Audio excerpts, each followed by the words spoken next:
Good evening from Longwood University in Farmville, Virginia, and welcome to the first and only vice presidential debate of 2016, sponsored by the Commission on Presidential Debates.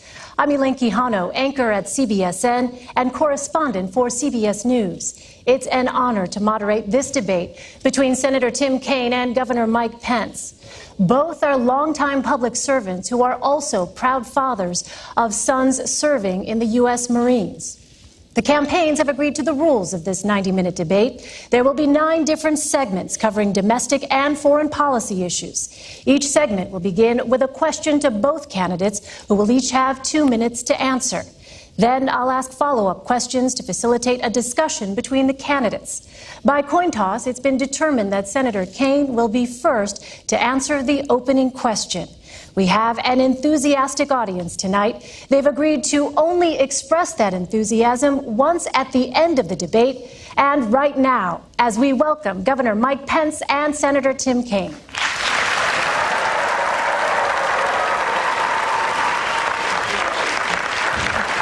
nice to meet you, Senator. Thank you. It's an honor. Thank you. Nice to meet you. Great to meet you. Thank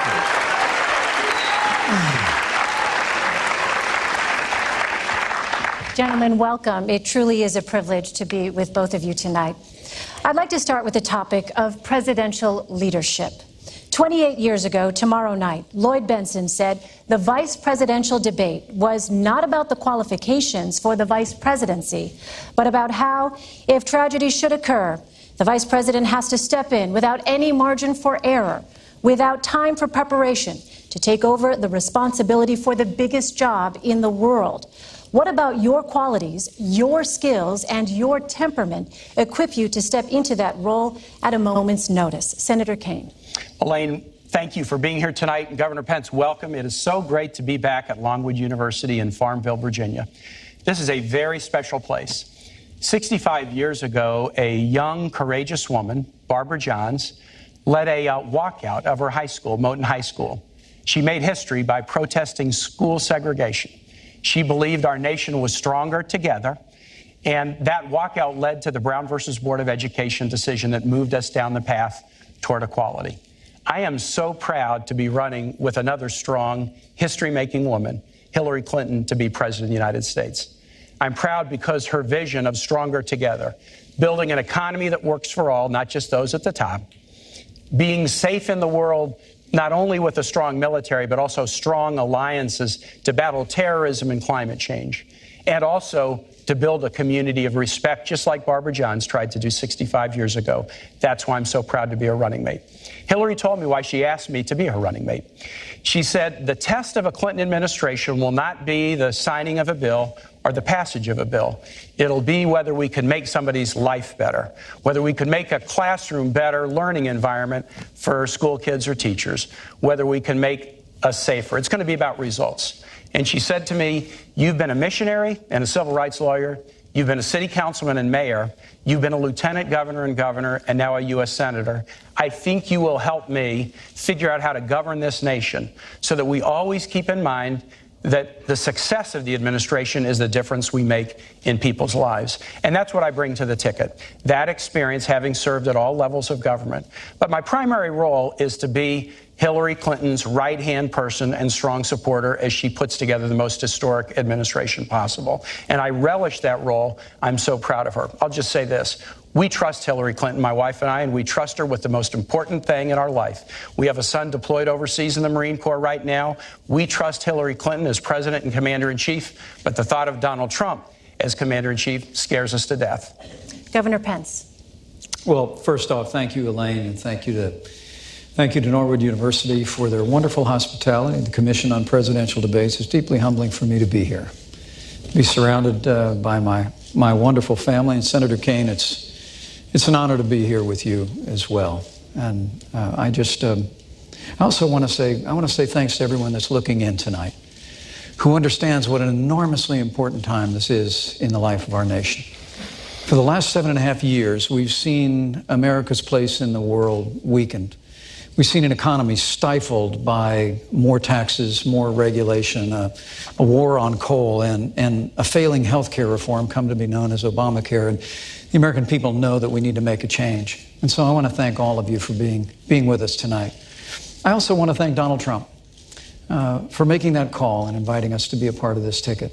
I have to tell you, I'm a small town boy from a place not too different from Farmville. I grew up with a cornfield in my backyard. My grandfather had immigrated to this country when he was about my son's age. My mom and dad built everything that matters in a small town in southern Indiana. They built a family and a good name and a business, and they raised a family. And I dreamed someday of representing my hometown in Washington, D.C., but honestly, Elaine, I never imagined I'd have the opportunity to be governor of the state that I love, let alone be sitting at a table like this, in this kind of a position. So to answer your question, I would say I would hope that if the responsibility ever fell to me in this role, that I would meet it with the way that I'm going to meet the responsibility should I be elected Vice President of the United States. And that's to bring a lifetime of experience.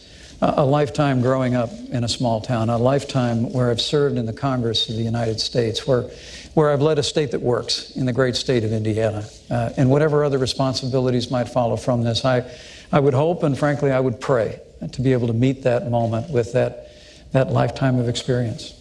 Senator Kaine, on the campaign trail, you praise Secretary Clinton's character, including her commitment to public service. Yet 60% of voters don't think she's trustworthy. Why do so many people distrust her? Is it because they have questions about her emails and the Clinton Foundation? Elaine, let me tell you why I trust Hillary Clinton. Here's what people should look at as they look at a public servant. Do they have a passion in their life that showed up before they were in public life? And have they held on to that passion throughout their life, regardless of whether they were in office or not, succeeding or failing?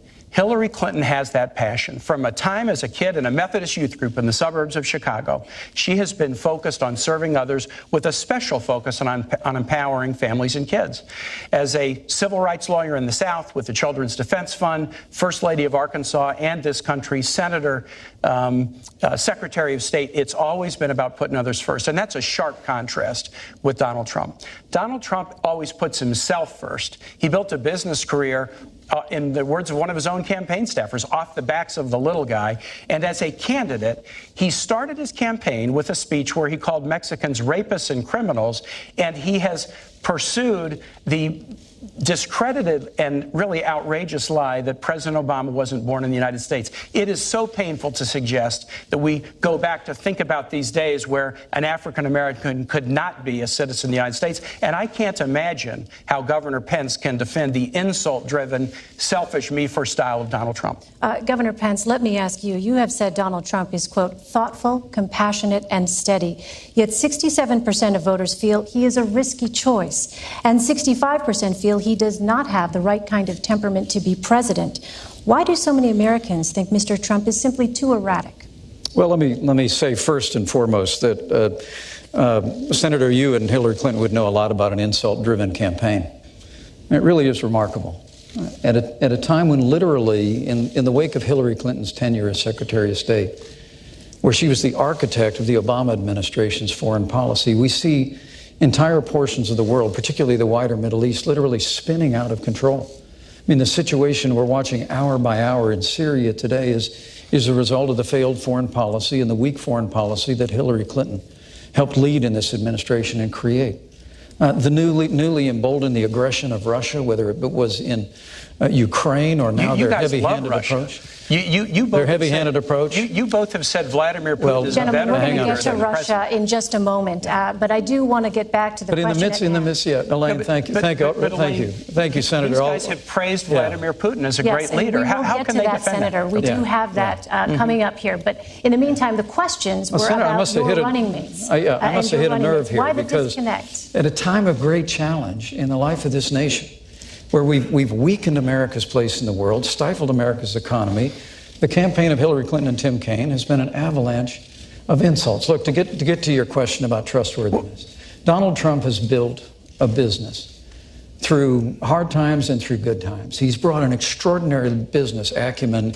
He's employed tens of thousands of people in this country. And paid few taxes and lost $1 billion a year. But why the disconnect with your running mates? But there's a reason why people question the trustworthiness of Hillary Clinton, and that's because they're paying attention. I mean, the reality is when she was Secretary of State, Senator, come on. She had a Clinton Foundation accepting contributions from foreign governments. You are Donald Trump's apprentice. Let me talk about this Senator, issue I think I'm still on my time. Well, I think, isn't this a discussion? This is our open discussion. Senator, let's talk about the state of the world. Let me interrupt you and finish my sentence if I can. The Clinton Foundation accepted foreign contributions from foreign governments and foreign donors while she was Secretary of State. Okay, now I can weigh. She had a private server. I get to weigh in. That was discovered to keep that pay-to-play process you have an opportunity out of the reach of the Governor public. Pence doesn't think the world's going so well, and he, is going to say it's everybody's fault. Do you? Let me tell you this: when Hillary Clinton became Secretary of State, Governor Pence, do you know that Osama bin Laden was alive? Yes. Do you know that we had 175,000 troops deployed in the battlefield in Iraq and Afghanistan? Do you know that Iran was racing toward a nuclear weapon and Russia was expanding its stockpile? Under Secretary Clinton's leadership, she was part of the national team, public safety team, that went after and revived the dormant hunt against bin Laden and wiped him off the face of the earth. She worked to deal with the Russians to reduce their chemical weapons stockpile. She worked a tough negotiation with nations around the world to eliminate the Iranian nuclear weapons program without firing a shot. Eliminate the Iranian nuclear weapons Absolutely, program. without firing a shot. And instead of 175,000 American troops deployed overseas, we now have 15,000. Right, and these are very, very. And Iraq has been overrun by ISIS. Because Well, Hillary Clinton failed to renegotiate. More American troops in Iraq. You can propose that. Hillary Clinton failed to renegotiate a status of forces agreement. No, that is incorrect. Gentlemen, And so we removed all of our troops from Iraq, and ISIS was able to be conjured up in that vacuum But I'd like to correct. and overrun vast areas of Iraq. President Bush said we would leave Iraq at the end of 2011. And Elaine, Iraq didn't want our troops to stay, and they wouldn't give us the protection for our troops. And guess what? If a nation where our troops are serving does not want us to stay, we're not going to stay without them being protected. It was a failure of the Secretary of State. If Governor Pence wants to put more troops there are back a lot in of Iraq, people that's wondering good. in this country about the economy. Right. Let's turn to the issue of the Okay. economy. According to the Nonpartisan Committee for a Responsible Federal Budget, neither of your economic plans will reduce the growing $19 trillion gross national debt. In fact, your plans would add even more to it. Both of you were governors who balanced state budgets. Are you concerned that adding more to the debt could be disastrous for the country? Governor Pence. I think the fact that under this past administration, of which Hillary Clinton was a part, we've almost doubled the national debt, is atrocious. I mean, I'm very proud of the fact that I come from a state that works. The state of Indiana has balanced budgets. We cut taxes. We made record investments in education and in infrastructure. And I still finished my term with $2 billion in the bank.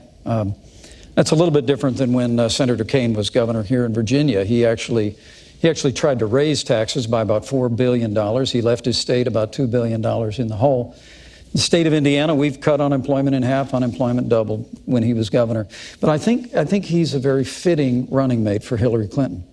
Because in the wake of a season where American families are struggling in this economy, under the weight of higher taxes and Obamacare and the war on coal and the stifling avalanche of regulation coming out of this administration, Hillary Clinton and Tim Kaine want more of the same. It really is remarkable that they actually are advocating $1 trillion in tax increases, which I get that. You tried to raise taxes here in Virginia and were unsuccessful.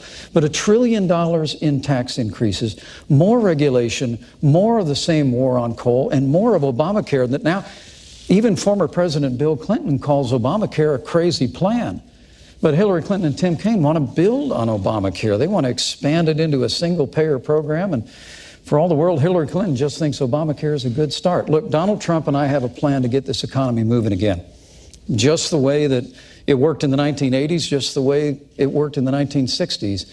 And that is by lowering taxes across the board for working families, small businesses, and family farms, ending the war on coal that is hurting jobs and hurting this economy, even here in Virginia, repealing Obamacare, lock, stock, and barrel, and repealing all of the executive orders that Barack Obama has signed that are stifling economic growth in this economy. We can get America moving again. Put on top of that the kind of trade deals that'll put the American worker first, and you've got a prescription for real growth. And when you get the economy growing, Elaine, that's when you can deal with the national debt. When we get back to 3.5% to 4% growth, with Donald Trump's plan will do, then we're going to have the resources to meet our nation's needs at home and abroad, and we're going to have the ability to bring down the national debt. Senator Kaine. Elaine, on the economy, there's a fundamental choice for the American electorate.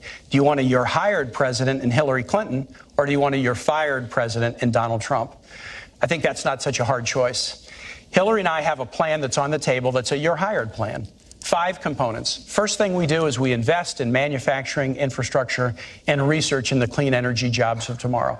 Second thing is we invest in our workforce, from pre-K education to great teachers to debt-free college and tuition-free college for families that make less than $125,000 a year. Third, we promote fairness by raising the minimum wage so you can't work full-time and be under the poverty level, and by paying women equal pay for equal work.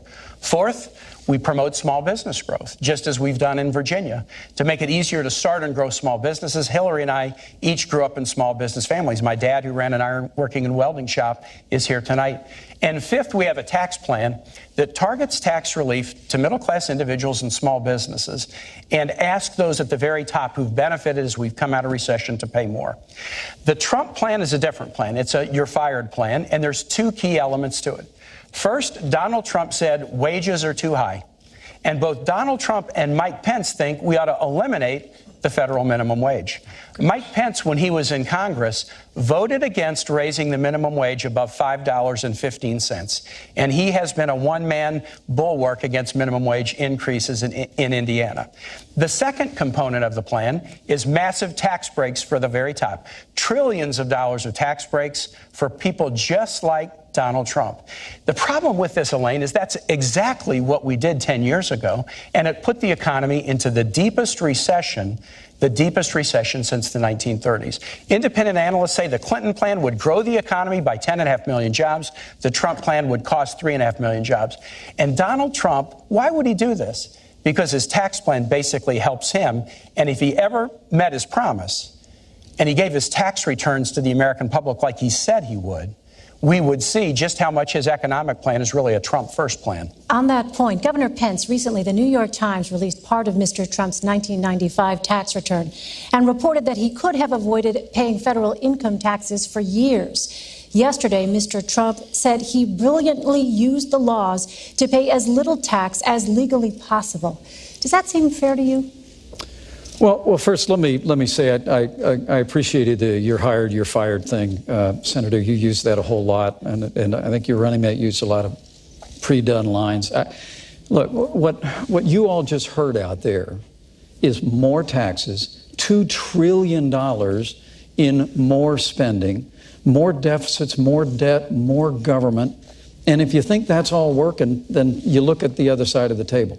I mean, the truth of the matter is the policies of this administration, which Hillary Clinton and Senator Kaine want to continue, have run this economy into a ditch. We're in the slowest economic recovery since the Great Depression. 15 million new jobs. There are millions more people living in poverty today than the day that Barack Obama, with Hillary Clinton at his side, and the poverty stepped level into the Oval and the median Office. income We have the lowest, improved dramatically between 2014 and 2015. Honestly, Senator, you can roll out the numbers and the sunny side, but I got to tell you, people in Scranton, no different. People in Fort Wayne, Indiana, no different. I mean, this economy is struggling. And the answer to this economy is not more taxes. But it's not to give away tax relief spending to the folks at the top. And so I am interested to hearing whether he'll defend his running mates not releasing taxes and not paying taxes. Absolutely, I will. Governor, with all due respect, the question was about whether it seems fair to you that Mr. Trump said he brilliantly used the laws to pay as little tax as legally possible. Well, this is probably the difference between Donald Trump and Hillary Clinton and Senator Kaine. I mean, Hillary Clinton and Senator Kaine, and God bless you for it, career public servants, that's great. Donald Trump is a businessman, not a career politician. He actually built a business. Those tax returns that came out publicly this week showed that he faced some pretty tough times 20 years ago. But like virtually every other business, including the New York Times not too long ago, he used what's called net operating loss. We have a tax code, Senator, that actually is designed to encourage entrepreneurship. But why won't he country. release his tax return? Well, we're answering the question about the business thing. I do want to come back on this. His tax returns that showed he went through a very difficult time, but he used the tax code just the way it's supposed to be used, and he did it brilliantly. How do you know that? You haven't seen his tax return.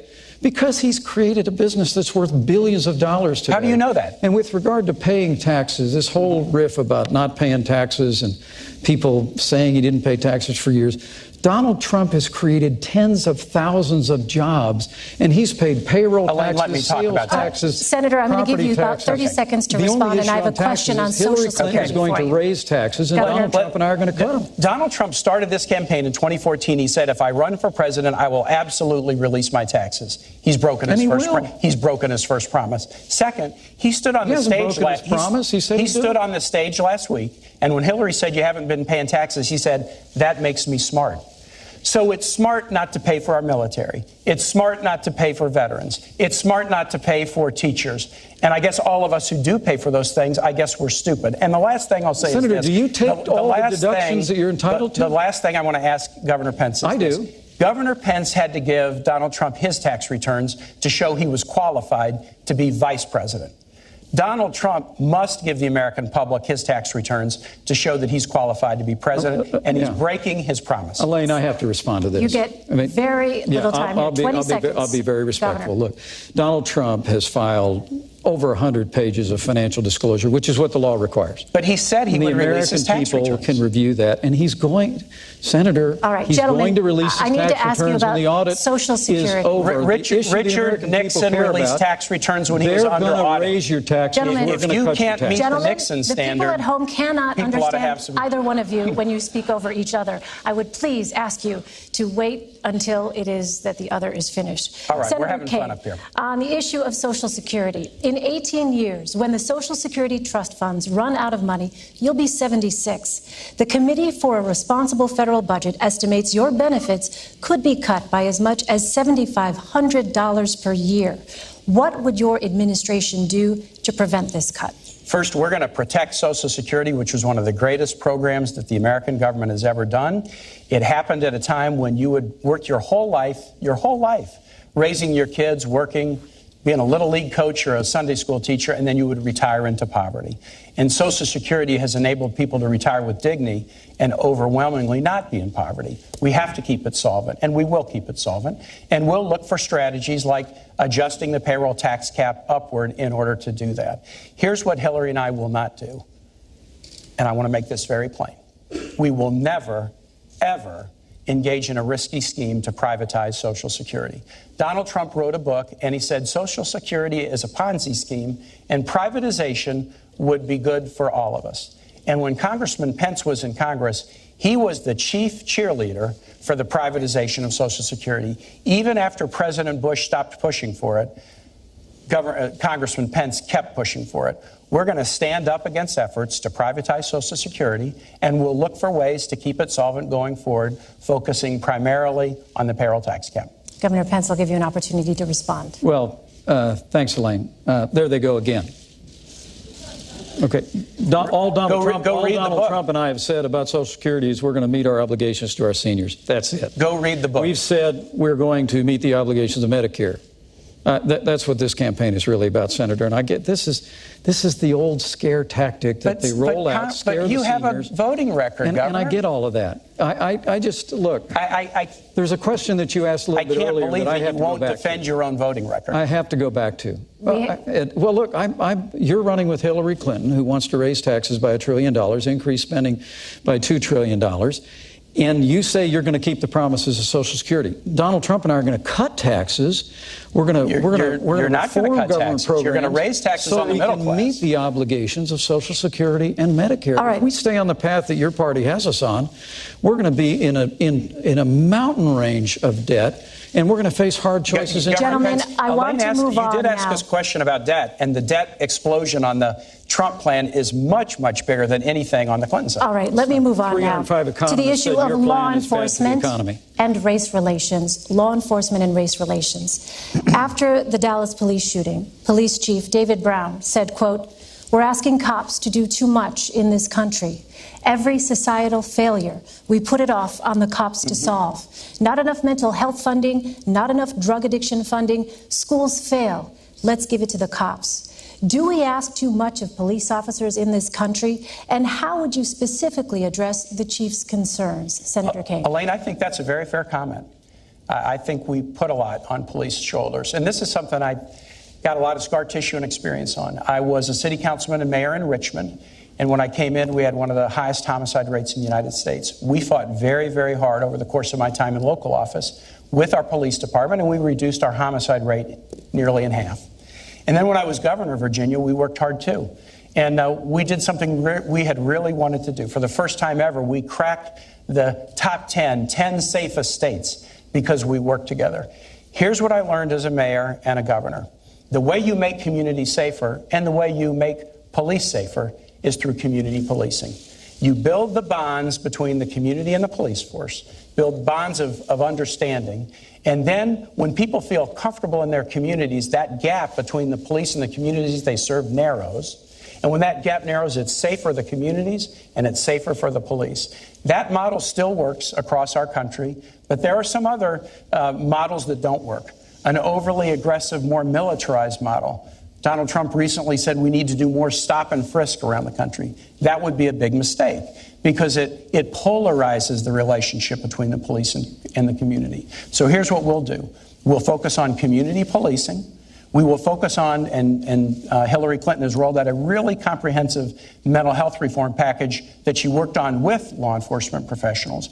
And we will also fight the scourge of gun violence in the United States. I'm a gun owner. I'm a strong Second Amendment supporter.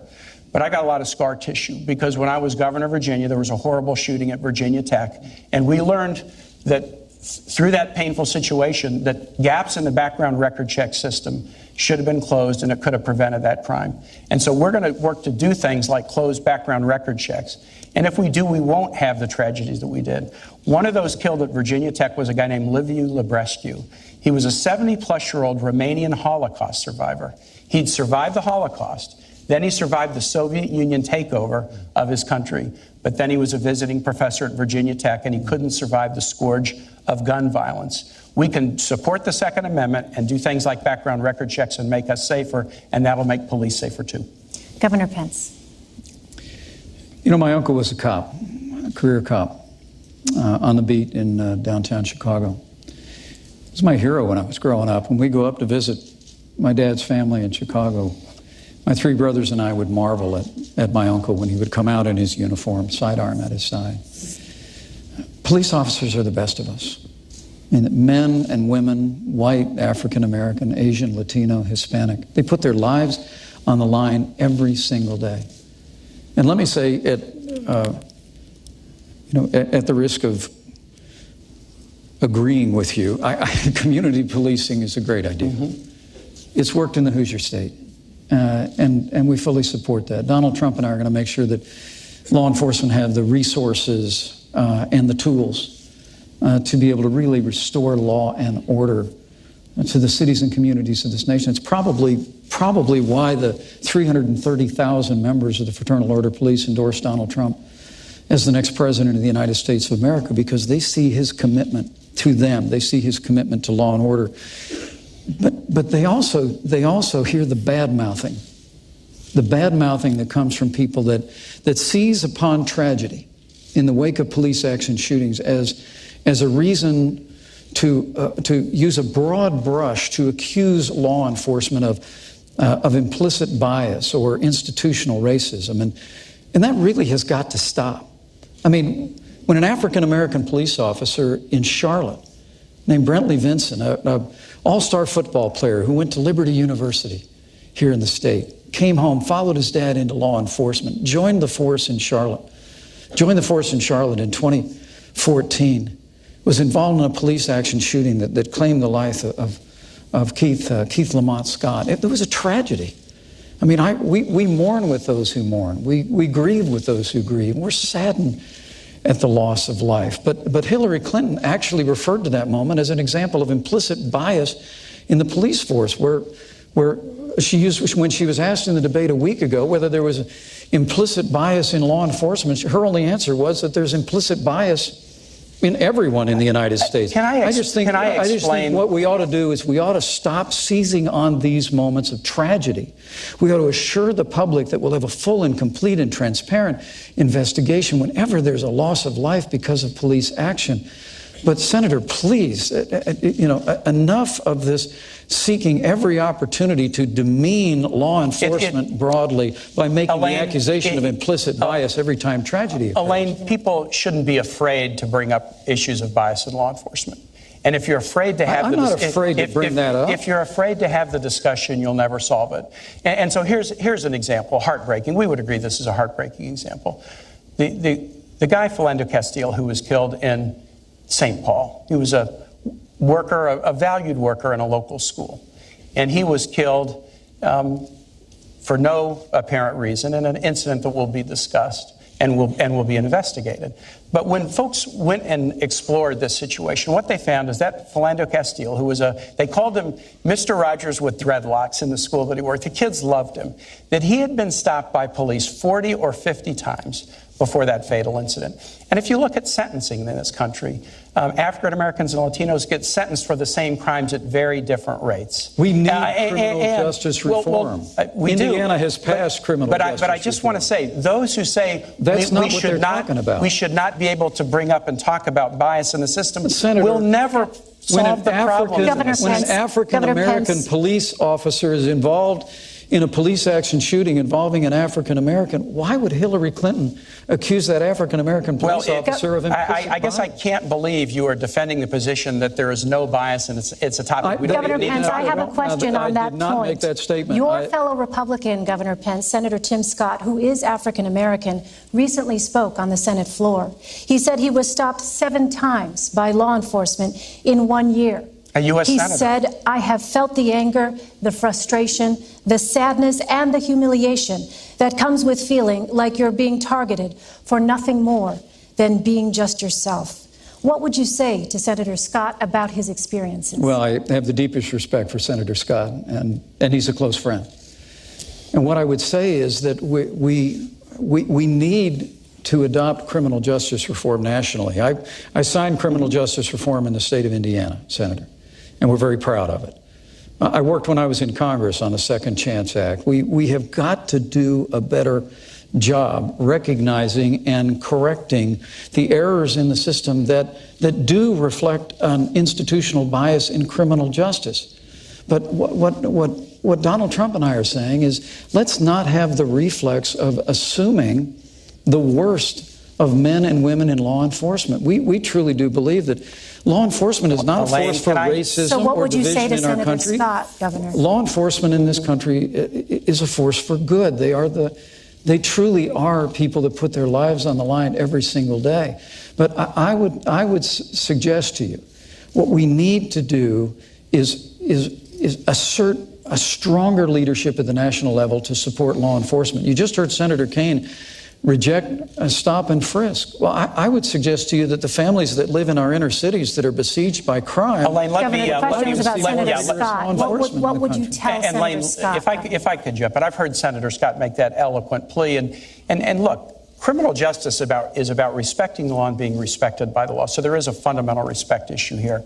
And I just want to talk about the tone that's set from the top. Donald Trump during this campaign has called Mexicans rapists and criminals. He's called women slobs, pigs, dogs, disgusting. I don't like saying that in front of my wife and my mother. He attacked an Indiana-born federal judge and said he was unqualified to hear a federal lawsuit because his parents were Mexican. He went after John McCain, a POW, and said he wasn't a hero because he'd been captured. He said African Americans are living in hell, and he perpetrated this outrageous and bigoted lie that President Obama is not a U.S. citizen.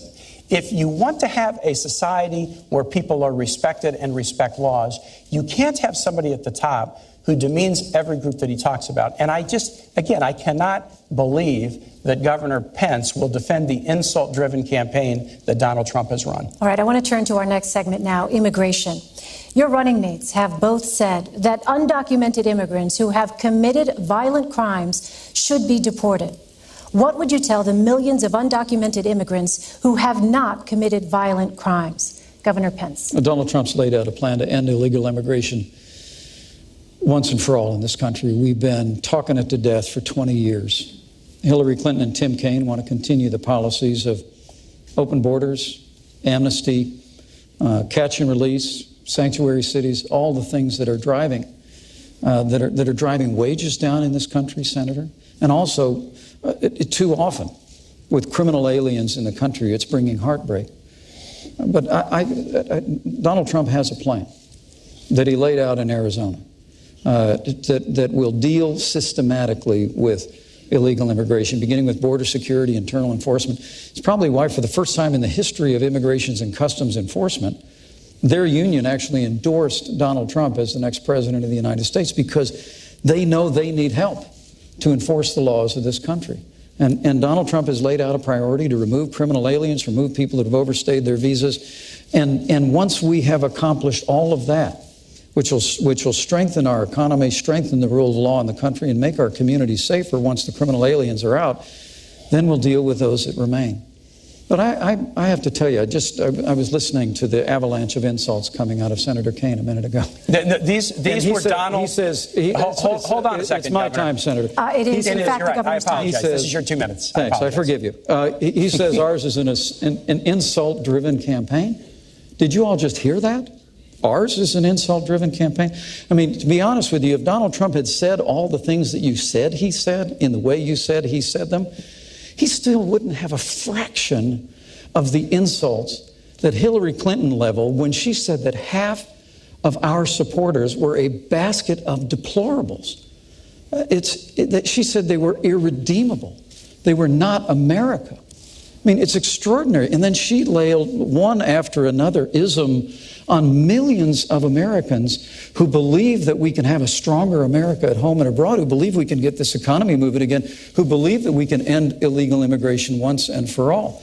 So, Senator, this insult-driven campaign, I mean, that's small potatoes compared to Hillary Clinton calling half of Donald Trump's supporters a basket of deplorables. Hillary Clinton said something on the campaign trail, and the very next day she said, you know what, I shouldn't have said that. She said she shouldn't have said half. Governor, this is Senator Kaine's 2 minutes, please. Yeah, that's right. So now we're even. Yeah. Look for Donald Trump apologizing to John McCain for saying he wasn't a hero. Did Donald Trump apologize for calling women slobs, pigs, dogs, disgusting? She apologized for saying Governor, it is his 2 minutes, please. Did Donald Trump apologize for taking after somebody in a Twitter war and making fun of her weight? Did he apologize for saying African Americans are living in hell? Did he apologize for saying President Obama was not even a citizen of the United States? You will look in vain to see Donald Trump ever taking responsibility for anybody and apologizing. Immigration. There's 2 plans on the table. Hillary and I believe in comprehensive immigration reform. Donald Trump believes in deportation nation. You got to pick your choice. Hillary and I want a bipartisan reform that will put keeping families together as the top goal. Second, that will help focus enforcement efforts on those who are violent. Third, that will do more border control. And fourth, that will provide a path to citizenship for those who work hard, pay taxes, play by the rules, and take criminal background record checks. That's our proposal. Donald Trump proposes to deport 16 million people, 11 million who are here without documents. And both Donald Trump and Mike Pence want to get rid of birthright citizenship. So if you're born here, but your parents don't have documents, they want to eliminate that. That's another 4.5 million people.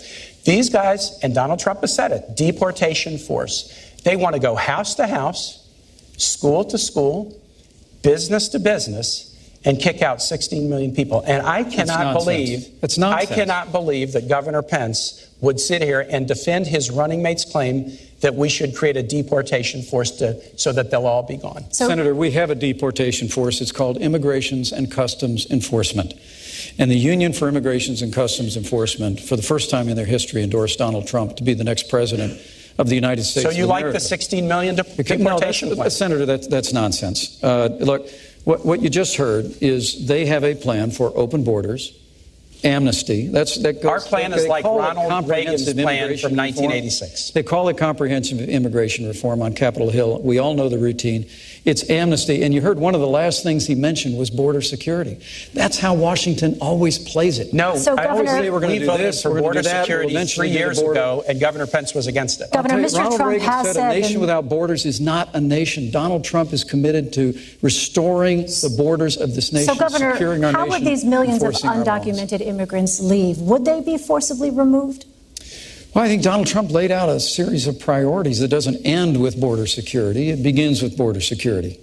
And after we secure the border, not only build a wall, but beneath the ground and in the air, we do internal enforcement. But he said the focus has to be on criminal aliens. We just had a conversation about law enforcement. We just had a conversation about the violence that's besetting our cities. The reality is that there's heartbreak and tragedy that has struck American families because people that came into this country illegally are now involved in criminal enterprise and activity, and we don't have the resources or the will to deport them systematically. Donald Trump has said we're going to move those people out, people who've overstayed their visas. We're going to enforce the law of this country. We're going to strengthen immigrations and customs enforcements with more resources and more personnel to be able to do that. But then Donald Trump has made it clear, once we've done all of those things, that we're going to reform the immigration system that we have where people can come into this country. That's the order that you should do it. Border security, removing criminal aliens, upholding the law, and then, Senator, I'll work with you when you go back to the Senate. I promise you, we'll work with you to reform the immigration system. I look forward to working together in whatever capacities we serve in, but I just want to make it very, very clear that he's trying to fuzz up what Donald Trump has said. When Donald Trump spoke in Phoenix, he looked the audience in the eye and he said, no, we're building the wall and we're deporting everybody. He said, quote, they will all be gone. They will all be gone. And this is one of these ones where you can just go to the tape on it and see what Donald Trump has said. And to add to it, we are a nation of immigrants. Mike Pence and I both are descended from immigrant families. Some things, maybe weren't said so great about the Irish when they came, but we've done well by absorbing immigrants, and it's made our nation stronger. When Donald Trump says Mexicans are rapists and criminals, Mexican immigrants, when Donald Trump says about your judge, who's your judge? He said that Judge Curiel was unqualified to hear a case because his parents are Mexican. I can't imagine how you could defend that. Gentlemen, I'd like to shift now to the threat of terrorism. Do you think the world today is a safer or more dangerous place than it was 8 years ago? Has the terrorist threat increased or decreased? Senator Kaine. The terrorist threat has decreased in some ways because bin Laden is dead. The terrorist threat has decreased in some ways because an Iranian nuclear weapons program has been stopped. The terrorist threat to United States troops has been decreased in some ways because there's not 175,000 in a dangerous part of the world. There's only 15,000, but there are other parts of the world that are challenging. Let me tell you this. To beat terrorism, there's only one candidate who can do it, and it's Hillary Clinton. Remember, Hillary Clinton was the senator from New York on 9/11. She was there at the World Trade Center when they were still searching for victims and survivors. That seared onto her the need to beat terrorism. And she's got a plan to do it. She was part of the national security team that wiped out bin Laden. Here's her plan to defeat ISIL. First, we got to keep taking out their leaders on the battlefield. She was part of the team that got bin Laden, and she'll lead the team that will get Abu Bakr al-Baghdadi, the head of ISIS. Second, we got to disrupt financing networks. Third, disrupt their ability to recruit on the internet in their safe havens. But fourth, we also have to work with allies to share and surge intelligence. That's the Hillary Clinton plan. She's got the experience to do it. Donald Trump. Donald Trump can't start a Twitter war with Miss Universe without shooting himself in the foot. Donald Trump doesn't have a plan. He said, I have a secret plan. And then he said, I know more than all the generals about ISIL. And then he said, I'm going to call the generals to help me figure out a plan. And finally, he said, I'm going to fire all the generals. He doesn't have a plan. But he does have dangerous ideas. Here's four. He trash talks the military. The military is a disaster. John McCain's no hero. The generals need all to be fired, and I know more than them. He wants to tear up alliances. NATO is obsolete and will only work together with Israel if they pay big league. Third, he loves dictators. He's got kind of a personal Mount Rushmore. Vladimir Putin, Kim Jong-un, Muammar Gaddafi, and Saddam Hussein. And last and most dangerously, Donald Trump believes that the world will be safer if more nations have nuclear weapons. He said Saudi Arabia should get them, Japan should get them, Korea should get them. And when he was confronted with this and told, wait a minute, terrorists could get those, proliferation could lead to nuclear war, here's what Donald Trump said, and I quote, "Go ahead, folks, enjoy yourselves." I'd love to hear Governor Pence tell me what's so enjoyable or comical about nuclear war. Governor Pence. Did you work on that one a long time? Because that had a lot of really creative lines in it. Well, I'm going to see if you can defend any of it. Look, I can defend. I can make it very clear to the American people. After traveling millions of miles as our Secretary of State, after being the architect of the foreign policy of this administration, America is less safe today than it was the day that Barack Obama became President of the United States. It's absolutely inarguable.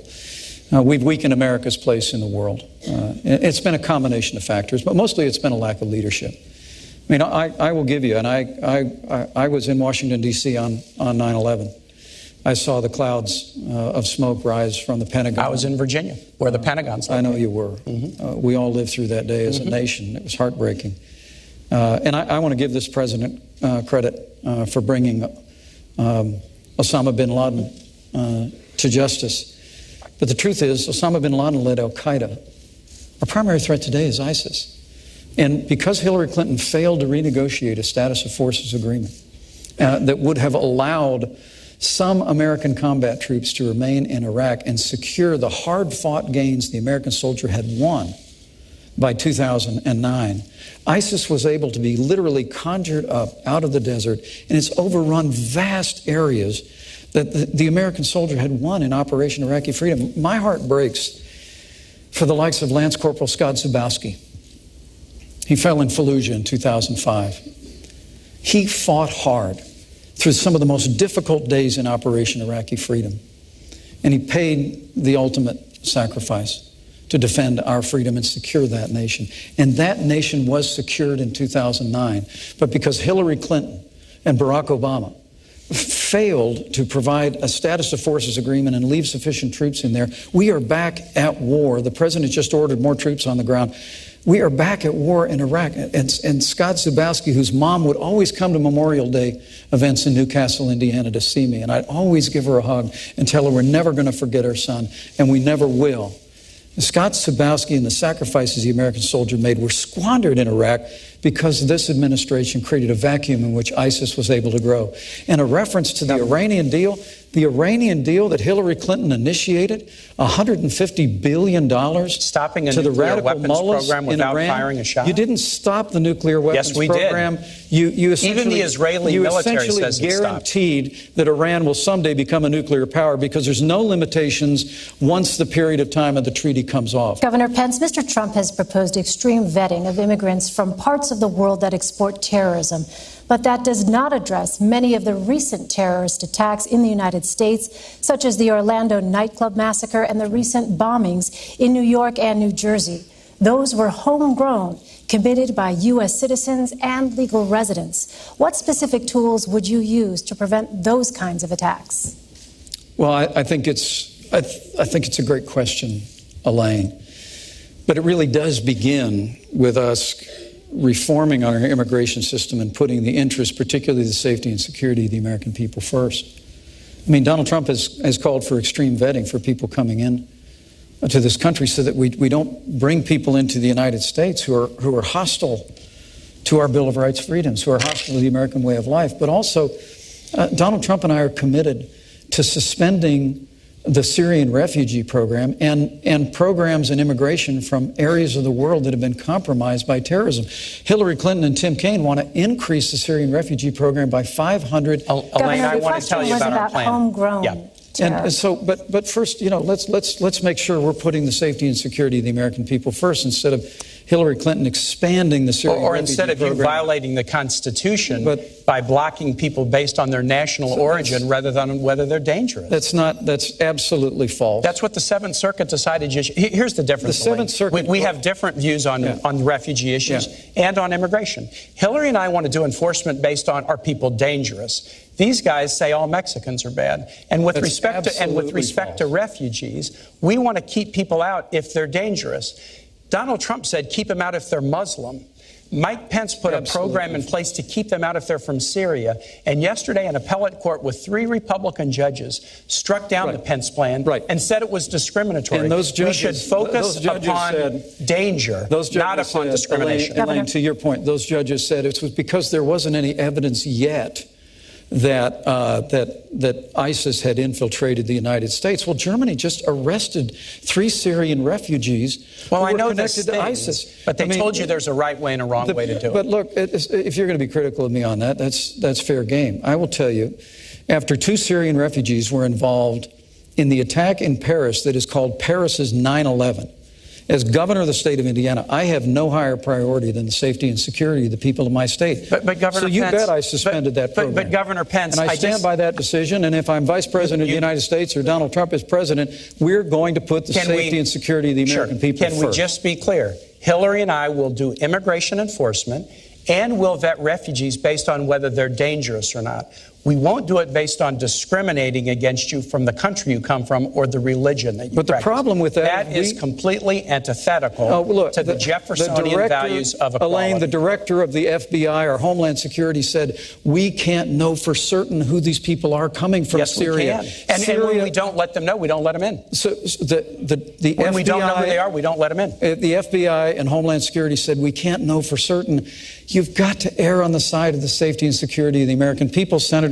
I understand by trashing all Syrians or trashing all Muslims. Senator Kaine, let me ask you this. Secretary Clinton has talked about an intelligence surge. Yes. What exactly would an intelligence surge look like, and how would that help identify terrorists with no operational connection to a foreign terrorist organization? Intelligence surge is 2 things, Elaine. It's 2 things. It's first, dramatically expanding our intelligence capacities by hiring great professionals, but also we've got some of the best intel and cyber employees in the world right here in the United States working for many of our private sector companies. So it involves increasing our own workforce, but striking great partnerships with some of our cyber and intel experts in the private sector so that we can, consistent with constitutional principles, gather more intelligence. But the second piece of this is really, really important. It also means creating stronger alliances, because you gather intelligence and then you share your intelligence back and forth with allies. And that's how you find out who may be trying to recruit, who may be trying to come from one country to the next. Alliances are critical. That's why Donald Trump's claim that he wants to, that NATO is obsolete and that we need to get rid of NATO is so dangerous. That's not his plan. Well, he said NATO is obsolete. And look, if you push aside your alliances, who are you going to share intelligence with? Hillary Clinton is a Secretary of State who knows how to build alliances. She built the sanctions regime around the world that stopped the Iranian nuclear weapons program, and that's what an intelligence surge means. Better skill and capacity, but also better alliances. All right, I'd like to turn now to the tragedy in Syria. Can I speak about the cybersecurity surge at all? You can have 30 seconds, Governor, quickly, please. First, Donald Trump just spoke about this issue this week. We have got to bring together the best resources of this country to understand that cyber warfare is the new warfare of the asymmetrical enemies that we face in this country. And I look forward, if I'm privileged to be in this role, of working with you in the Senate to make sure that we resource that effort. We will work together in whatever roles we inhabit. We have an intelligence serve. But I will also tell you that it's important in this moment to remember that Hillary Clinton had a private server in her home that had classified information on it about drone strikes. Emails from the President of the United States of America were on there. Right. Her private server was subject to being hacked by foreign I'd like to ask you about Syria. We could put cybersecurity first if we just make sure the next Secretary of State doesn't have a full investigation concluded that not one reasonable prosecutor would take any additional step. You don't get to decide the rights and wrongs of this. We have a justice system that does that.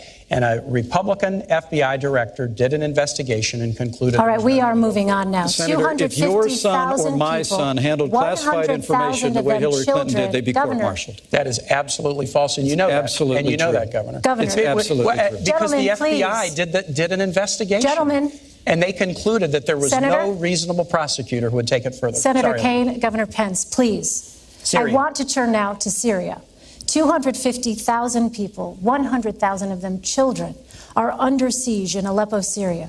Bunker buster bombs, cluster munitions, and incendiary weapons are being dropped on them by Russian and Syrian militaries. Does the U.S. have a responsibility to protect civilians and prevent mass casualties on this scale? Governor Pence.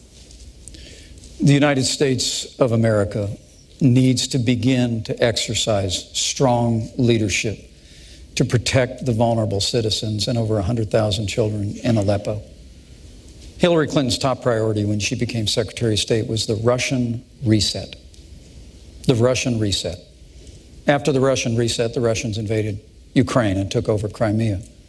And the small and bullying leader of Russia is now dictating terms to the United States to the point where all the United States of America, the greatest nation on earth, just withdraws from talks about a ceasefire while Vladimir Putin puts a missile defense system in Syria while he marshals the forces and begins.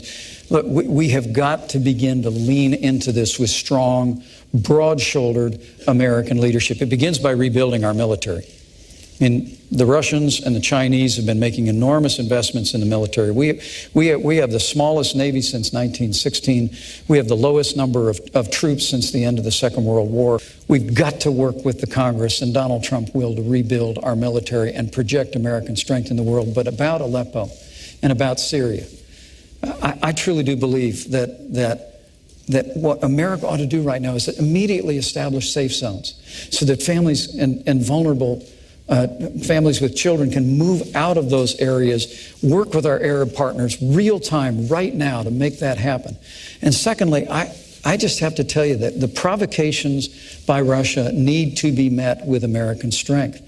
And if Russia chooses to be involved and continue, I should say, to be involved in this barbaric attack on civilians in Aleppo, the United States of America should be prepared to use military force to strike military targets of the Assad regime, to prevent them from this humanitarian crisis that is taking place in Aleppo.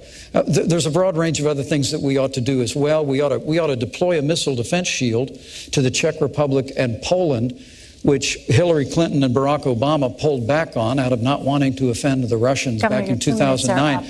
We've just got to have American strength on the world stage. And when Donald Trump becomes president of the United States, the Russians and other countries in the world will know they're dealing with a strong American president. Senator Hillary and I also agree that the establishment of a humanitarian zone in northern Syria with the provision of international human aid consistent with the UN Security Council resolution that was passed in February 2014 would be a very, very good idea. And Hillary also has the ability to stand up to Russia in a way that this ticket does not. Donald Trump again and again has praised Vladimir Putin, and it's clear that he has business dealings with Russian oligarchs who are very connected to Putin. The Trump campaign management team had to be fired a month or so ago because of those shadowy connections with pro-Putin forces. Governor Pence made the odd claim. He said, inarguably, Vladimir Putin is a better leader than President Obama. Vladimir Putin's run his economy into the ground. He persecutes LGBT folks and journalists. If you don't know the difference between dictatorship and leadership, then you got to go back to a 5th grade civics class. I tell you what offends me. Governor Pence just said that Donald Trump will rebuild the military. No, he won't. Donald Trump is avoiding paying taxes. The New York Times story, and we need to get this, but the New York Times story suggested that he probably didn't pay taxes for about 18 years starting in 1995. Those years included the years of 9/11. So get this. On 9/11, Hillary Clinton and Donald Trump's hometown was attacked by the worst terrorist attack in the history of the United States. young men and women signed up to serve in the military to fight terrorism. Hillary Clinton went to Washington to get funds to rebuild her city and protect first responders. But Donald Trump was fighting a very different fight. It was a fight to avoid paying taxes so that he wouldn't support the fight against terror. He wouldn't support troops. He wouldn't support. This is important, Elaine. When a guy running for president will not support the troops, not support veterans, not support teachers, that's really important. And I said about Aleppo, we do agree. The notion is we have to create a humanitarian zone in northern Syria. It's very important.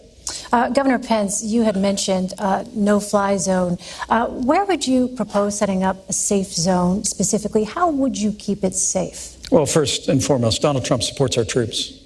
Donald Trump supports our veterans. He won't pay taxes. Donald Trump has paid all the taxes that he's... Do you not take deductions? Gentlemen, this How is does that work? about Syria. I'd like to ask the honestly, Senator, it is about our troops. I understand why you want to change it. I understand why you want to change the subject. I understand why you want to change the subject. And let me be very clear on this Russian thing. The larger question here on do you think Donald Trump is smart to not pay taxes? Here, what we're dealing with is the, you know, there's an old proverb that says the Russian bear never dies, it just hibernates. And the truth of the matter is the weak and feckless foreign policy of Hillary Clinton and Barack Obama has awakened an aggression in Russia that first appeared a few years ago with their move in Georgia, now their move into Crimea, now their move into the wider Middle East. And all the while, all we do is fold our arms and say we're not having talks anymore. To answer your question, we just need American strength. We need to marshal the resources of our allies in the region, and in the immediate, we need to act now to get people out of harm's way. And exactly how would those safe zones work? How would they remain safe? The safe zones would have to be, as the senator said, there's already a framework for this that's been recognized by the international community. But the United States of America needs to be prepared to work with our allies in the region to create a route for safe passage, and then to protect people in those areas, including with a no-fly zone. But look, this is very tough stuff. I served on the Foreign Affairs Committee for a decade. I traveled in and out of that region for 10 years. I saw what the American soldier won in Operation Iraqi Freedom, and to see the weak and feckless leadership that Hillary Clinton was the architect of in the foreign policy of the Obama administration. Let me come back and talk about... Is deeply troubling to me. That will all change the day Donald Trump becomes president of the United States. Acknowledge, Elaine. He doesn't want to acknowledge that we stopped the Iranian nuclear weapons program. He doesn't want to acknowledge that Hillary was part of the team that got bin Laden. He doesn't want to acknowledge that it's a good thing, not a bad thing. That it's a good thing, not a bad thing, that we're down from 175,000 troops deployed overseas to 15,000. But let me tell you what will really make the Middle East dangerous. Donald Trump's idea that more nations should get nuclear weapons. Saudi Arabia, Japan, South Korea. Ronald Reagan said something really interesting about nuclear proliferation back in the 1980s. He said the problem with nuclear proliferation is that some fool or maniac could trigger a catastrophic event. And I think that's who Governor Pence's running mate is, exactly who President Reagan warned us about. Senator, that was even beneath you and Hillary Clinton, and that's pretty low. But do you think we should have more nuclear weapons in the world will make us safer? Senator, Ronald Reagan also said a war should never be fought because it can never be won. And the United States of America needs to make investments in modernizing our nuclear force for both deterrence Donald Trump's claim that more nations should get nuclear to our allies. But let me go back to this Iran thing. I mean, he keeps saying that that Hillary Clinton, who started the deal with the Iranians, prevented Iran from getting a nuclear weapon. That's what the Israeli head of the Joint Chiefs of Staff is saying right now. Well, that's not what Israel thinks. Gadi Eisenkot, you can go check it. You wouldn't necessarily know that. I know you boycotted Prime Minister Netanyahu's speech. No, I visited him in his office. I visited him in his office. You boycotted the speech. The point is, what this so-called Iran deal did was essentially guarantee. I mean, when I was in Congress, I fought hard on a bipartisan basis with Republican and Democrat members to move forward the toughest sanctions, literally in the history of the United States against Iran. And then Hillary used them. We were bringing them to heel, but the goal was always that we would only lift the sanctions if Iran permanently renounced their nuclear Elaine, ambitions. let me just mention one They thing. have not, Elaine, let me finish a sentence. They have not renounced their nuclear ambitions. And when the deal's period runs out, there's no limitation on them obtaining weapons. That Elaine, and the just fact that they got $1.7 billion in a ransom payment. We need to talk about Russia very That's just quickly, though, astonishing Senator, to the American please. people. 6 times tonight, I have said to Governor Pence, I can't imagine how you can defend your running mate's position on one issue after the next. And in all 6 cases, he's refused to defend his running mate's. No, don't put words in my mouth. All right. But if he's going to do that, you got to give me time. And yet, he is asking everybody to vote for somebody that he cannot defend. And I just think that should be underlined. All right, gentlemen, let's talk about Elaine, Russia. I'm very, This is a very topic happy that to has come defend up. Donald Trump. I will If give he you an wants to take opportunity these one to at a do time, that. I'll take them one at a time. More nations should get nuclear weapons. Don't put try to words into defend my that. mouth. Well, he never said that, All right. Senator. And He you has know absolutely said it. Gentlemen, Saudi most of the Arabia, stuff you South said, he Korea, never Japan. said. Gentlemen, Russia. Russian President Vladimir Putin invaded Ukraine, annexed Crimea, and has provided crucial military support to the Assad regime. What steps, if any, would your administration take to counter these actions? Senator Kaine. You got to be tough on Russia. So let's start with not praising Vladimir Putin as a great leader. Donald Trump and Mike Pence have said he's a great leader. And Donald Trump has, business dealings with Russia that he refuses to disclose. Hillary Clinton has gone toe-to-toe with Russia. She went toe-to-toe with Russia as Secretary of State to do the New START agreement to reduce Russia's nuclear stockpile. She's had the experience doing it. She went toe-to-toe with Russia and lodged protests when they went into Georgia. And we've done the same thing about Ukraine, but more than lodging protests, we've put punishing economic sanctions on Russia that we need to continue. Donald Trump, on the other hand, didn't know that Russia had invaded the Crimea. Oh, that's nonsense. He was on a TV show a couple months back, and he said, I'll guarantee you this, Russia's not going into the Ukraine. And he had to be reminded that they had gone into the Crimea 2 years before. Hillary Clinton has gone toe-to-toe with Russia to work out a deal on New START. She got them engaged in a meaningful way to cap Iran's nuclear weapons program, and yet she stood up to them on issues such as Syria and their invasion of Georgia.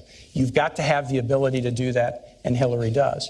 On the other hand, in Donald Trump, you have somebody who praises Vladimir Putin all the time. America should really wonder about a President Trump who had a campaign manager with ties to Putin, pro-Putin elements in the Ukraine, who had to be fired for that reason. They should wonder, when Donald Trump is sitting down with Vladimir Putin, is it going to be America's bottom line? Or is it going to be Donald Trump's bottom line that he's going to be worried about with all of his business dealings? Now, this could be solved if Donald Trump would be willing to release his tax returns, as he told the American public that he would do. And I know he's laughing at this, but every president... What's it got to do with Russia? Every president since Richard Nixon has done it, and Donald Trump has said, I'm doing business with Russia. The only way the American public will see whether he has a conflict of interest... No, he hasn't said that. Senator, He has, your time is up. Governor. Well, thanks. Just trying to keep up with the insult-driven campaign on the other side of the table. You know what? I'm just saying facts about your running mate. Yeah. Well, and I know you can't defend Senator, him. please, I'm happy to defend him, Senator. Don't put words in my mouth that I'm not defending him. You're not. I'm happy to defend him. Most of what you said is completely false, and the American people know that. I'll run through the list of things where you didn't defend. Senator, where you please, can just this say is Governor stuff and people Pence's believe 2 it. minutes. Look, this is the alternative universe of Washington, D.C. versus reality. Hillary Clinton said her number one priority was a reset with Russia. That reset resulted in the invasion of Ukraine. After they'd infiltrated with what are called little green men, Russian soldiers that were dressing up like Ukrainian dissidents. And then they moved all the way into Crimea, took over the Crimean Peninsula. And Donald Trump knew that happened. He basically was saying it's not going to happen again. The truth of the matter is that what you have in the rise of aggressive Russia, which has had increased its influence in Iran, that now because of this deal is on a pathway in the future to obtain a nuclear. The leading state sponsor of terror in the world, in Iran, now has a closer working relationship with Russia because of Hillary Clinton and Barack Obama's foreign policy, and $150 billion and sanctions all being lifted. And then, of course, Syria. I mean, it really is extraordinary. Syria is imploding. You just asked a very thoughtful question about the disaster in Aleppo.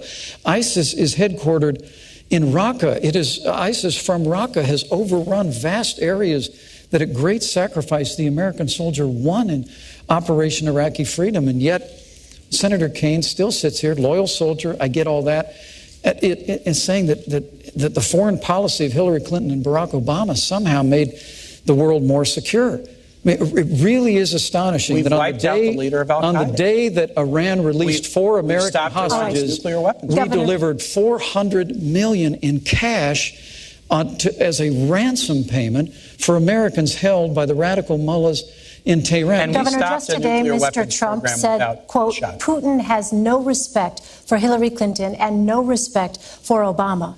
Why do you think he'll respect a Trump-Pence administration? Strength. Plain and simple.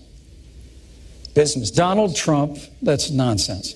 Donald Trump Donald Trump's son leader says who is that the going Trump to lead with organization. American Please, strength. Senator, I'll give you a chance to respond. We're going to rebuild our military. And let me say this whole Putin thing. Look, America is stronger than Russia. Our economy is 16 times larger than the Russian economy. America's political system is superior to the crony, corrupt capitalist system in Russia in every way. When Donald Trump and I observe that, as I've said, in Syria, in Iran, in Ukraine, that the small and bullying leader of Russia has been stronger on the world stage than this administration, that's stating painful facts. That's not an endorsement of Vladimir Putin. That's an indictment of the weak and feckless leadership of Hillary Clinton and Barack Obama. Well, this is one where we can just kind of go to the tape on it. But Governor Pence said, inarguably, Vladimir Putin is a better leader than President Obama. That is absolutely inaccurate. And I just think a guy I said who he's been stronger on the world stage. No, you said leader. And I'll just say this, Governor. You just said better. If you mistake leadership for dictatorship and you can't tell the difference, a country that's running its economy. Yeah, here we go. This is the grade school thing again. Right. If you can't tell the difference, you shouldn't be commander in chief. Yeah. And with Donald Trump's sons say that they have all these business dealings with Russia. Those could be disclosed with tax returns, but they refuse to do them. Americans need to worry about whether Donald Trump will be watching out for America's bottom line or his own bottom line. Senator Kaine, what went wrong with the Russia reset? Vladimir Putin. Vladimir Putin is a dictator. And what would you do differently? Vladimir Putin is a dictator. He's not a leader. Anybody who thinks otherwise doesn't know Russian history and they don't know Vladimir Putin. Hillary Clinton knows exactly who this guy is. John McCain said, I look at his eyes and I see KGB, and Hillary kind of has that same feeling. So how do you deal with them? We do have to deal with Russia in a lot of different ways. There are areas where we can cooperate. So it was Hillary Clinton who worked with Russia on the New START treaty to reduce their nuclear weapons stockpile. It was Hillary Clinton that worked with Russia to get them engaged in a community of nations to stop the Iranian nuclear weapons program without firing a shot. She's not going around praising Vladimir Putin as a great guy, but she knows how to sit down at a table and negotiate tough deals.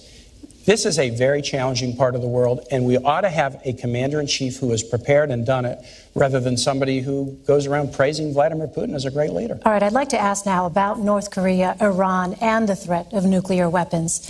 North Korea recently conducted its 5th and most powerful nuclear test. Right. What specific steps would you take to prevent North Korea from developing a nuclear-armed missile capable of reaching the United States? Governor Pence. Well, first, we need to make a commitment to rebuild our military, including modernizing our nuclear forces.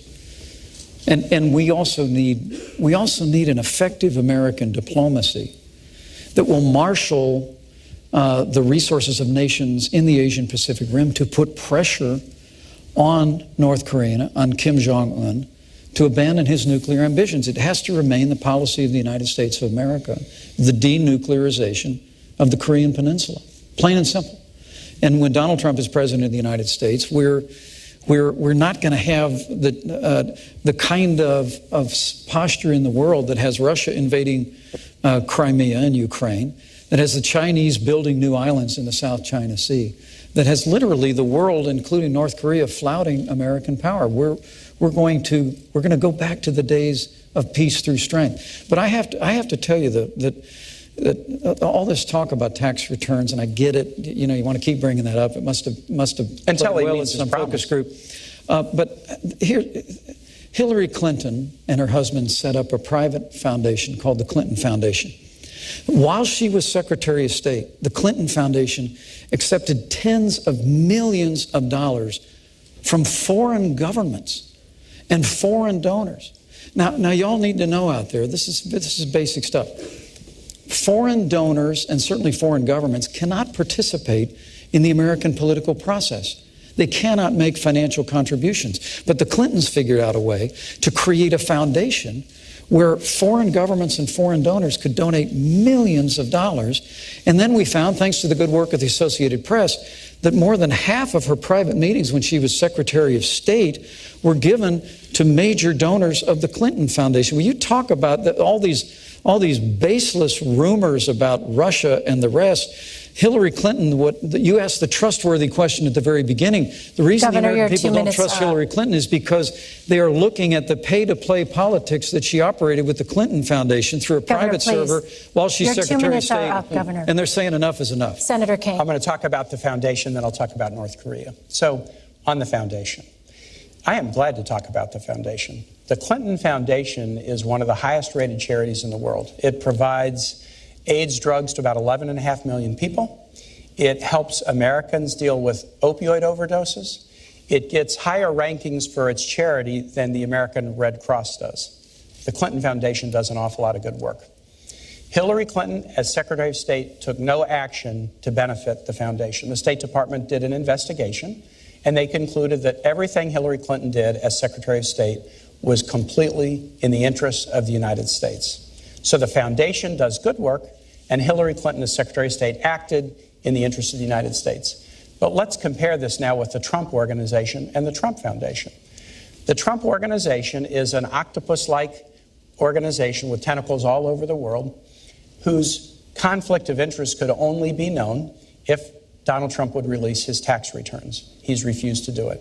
His sons have said that the organization has a lot of business dealings in Russia. And remember, the Trump Organization is not a nonprofit. It's putting money into Donald Trump's pockets and into the pockets of his children, whereas the Clinton Foundation is a nonprofit, and no Clinton family member draws any salary. The Trump Foundation is a nonprofit. In addition, Donald Trump has a foundation. The foundation was just fined for illegally contributing foundation dollars to a political campaign of a Florida Attorney General. They made an illegal contribution, and then they tried to hide it by disguising it as somebody else. And the person they donated to was somebody whose office was charged with investigating Trump University. This is the difference between a foundation that does good work and a Secretary of State who acted in accord with American interests, and somebody who is conflicted in doing work around the world and won't share with the American public what he's doing and what those conflicts are. Governor, I will give you 30 seconds to respond because I know you want to. But again, I would remind you both this was about North Korea. Well, thank you. Thank you. The Trump Foundation is a private family foundation. They give virtually every cent in the Trump Foundation to charitable causes. Political less than 10 cents on the dollar in the Clinton Foundation has gone to charitable causes. $20,000 portrait of Donald Trump? Less than 10 cents on the dollar, the Clinton Foundation has gone to charitable causes. 90%. It has been a platform for the Clintons to travel the world, to have staff. But honestly, Senator, we would know a lot more about it if Hillary Clinton would just turn over the 33,000 emails that she refused to turn over Senator Kaine, in her private server. We'd have a much better picture of what the Clinton Foundation was doing. Senator Kaine, if you had intelligence that North Korea was about to launch a missile, a nuclear-armed missile capable of reaching the United States, would you take preemptive action? If we look, a president should take action to defend the United States against imminent threat. You have to. The president has to do that. Now, exactly what action? You would have to determine what your intelligence was, how certain you were of that intelligence, but you would have to take action. You asked the question about how do we deal with North Korea. I'm on the Foreign Relations Committee. We just did an extensive sanctions package against North Korea. And interestingly enough, Elaine, the UN followed and did virtually the same package. Often China will use their veto in the Security Council to veto a package like that. They're starting to get worried about North Korea too. Yeah. So they actually supported the sanctions package, even though many of the sanctions are against Chinese firms, Chinese financial institutions. So we're working together with China, and we need to. China is another one of those relationships where it's competitive, it's also challenging, and in times like North Korea, we have to be able to cooperate. Hillary understands that very well. She went once famously to China and stood up at a human rights meeting and looked him in the eye and said, women's rights are human rights. They didn't want her to say that, but she did. But she's also worked on a lot of diplomatic and important diplomatic deals with China, and that's what it's going to take. The thing I would worry a little bit about is Donald Trump owes about $650 million to banks, including the Bank of China. I'm not sure he could stand up so tough to the people who have loaned him money.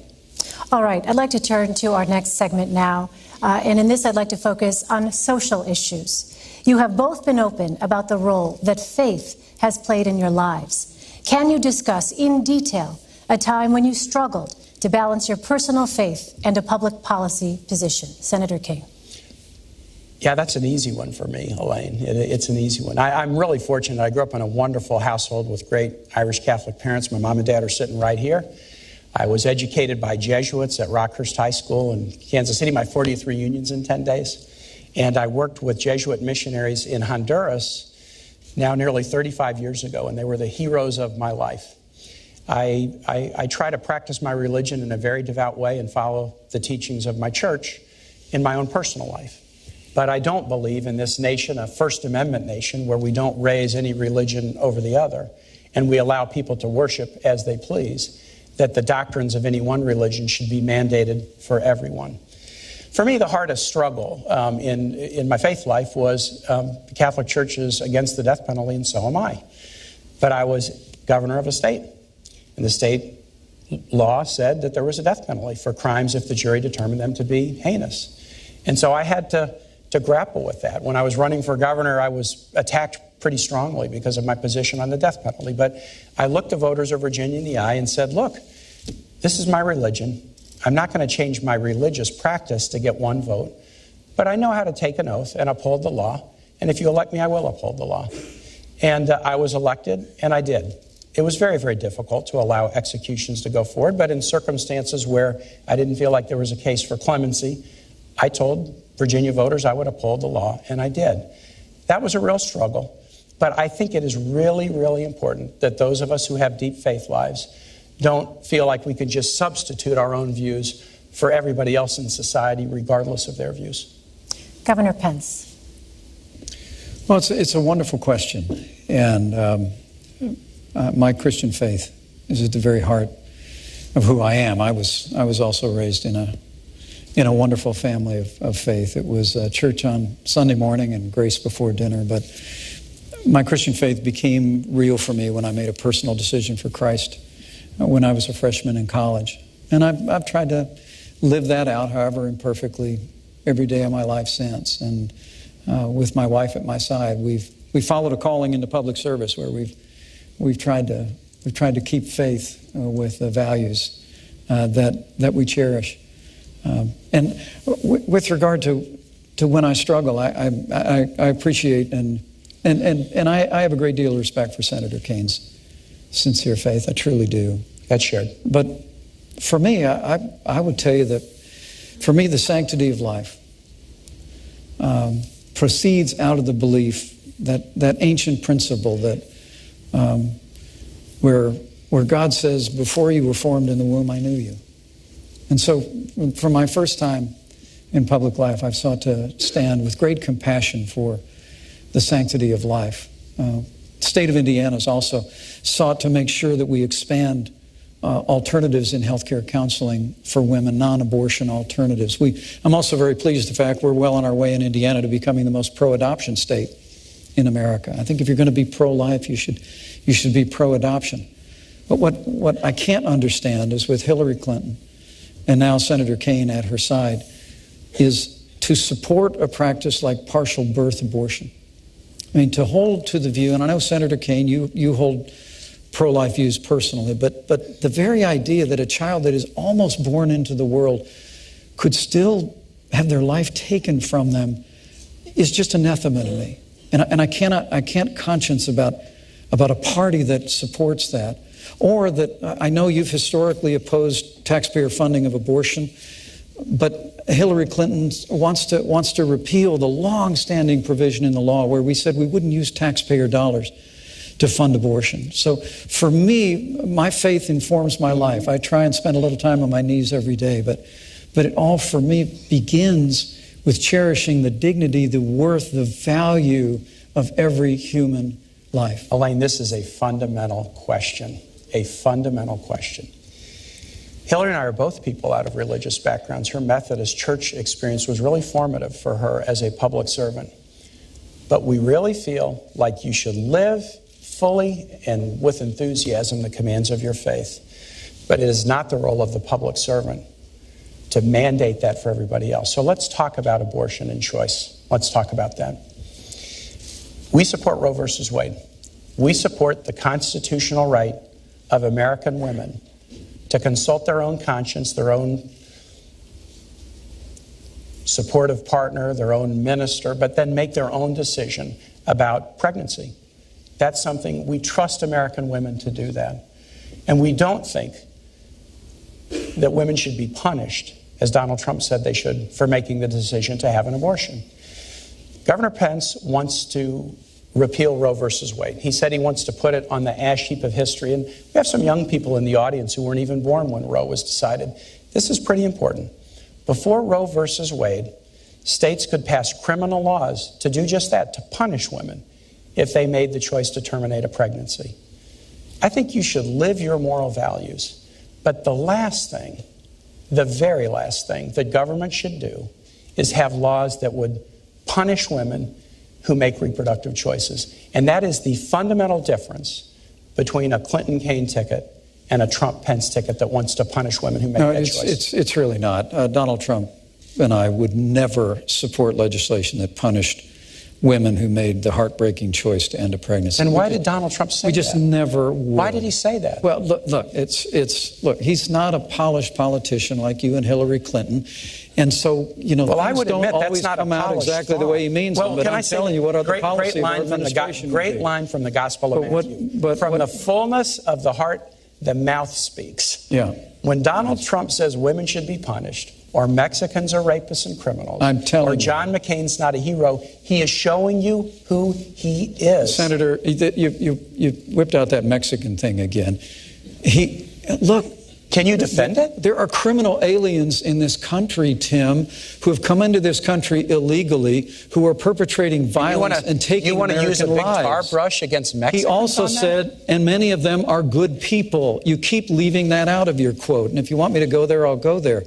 But there is a choice here, and it is a choice on life. I couldn't be more proud to be standing with Donald Trump, who's standing for the right to life. It's a principle that Senator Kaine, and I'm very gentle about this because I really do respect you, it's a principle that you embrace. And I've appreciated the fact that you've supported the Hyde Amendment, which bans the use of taxpayer funding for abortion in the past, but that's not Hillary Clinton's view.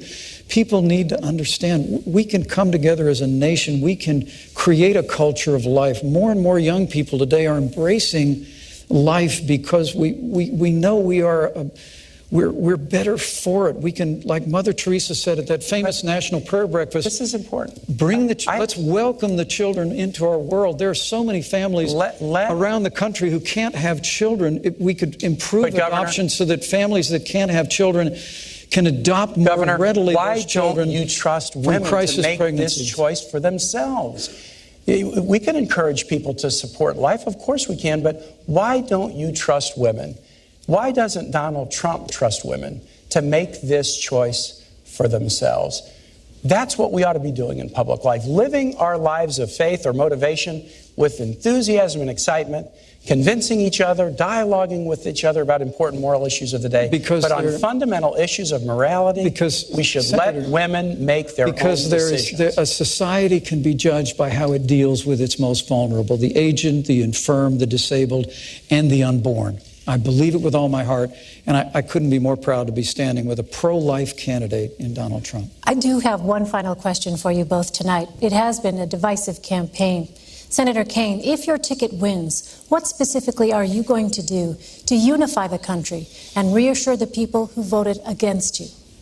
That's a really important one. That may be the $64,000 question, because it has been a divisive campaign. And again, Hillary's running a campaign about stronger together.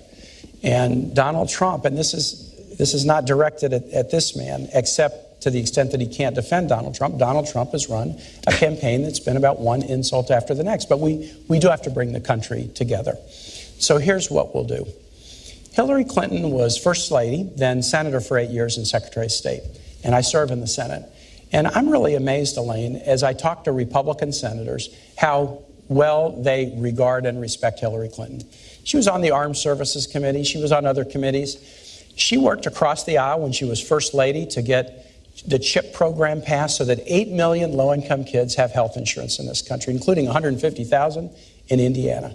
She worked across the aisle after 9/11 to get health benefits for the first responders who bravely went into the towers and into the Pentagon. She worked to get benefits for TRICARE benefits for National Guard members, including Hoosiers and Virginians in the National Guard. She has a track record of working across the aisle to make things happen. And you know, Elaine, I have the same track record. I was a governor of Virginia with 2 Republican houses. And in the Senate, I have good working relationships across the aisle. Because, yeah, I think it's fine to be a Democrat or Republican or independent, but after Election Day, the goal is work together. And Hillary Clinton has a track record of accomplishment across the aisle that will enable her to do just that when we work with the new Congress in January. Governor, how will you unify the country if you win? Well, thank you, Elaine, and thanks for a great discussion. Absolutely. Tonight. Thank you, Senator. This is a very challenging time in the life of our nation.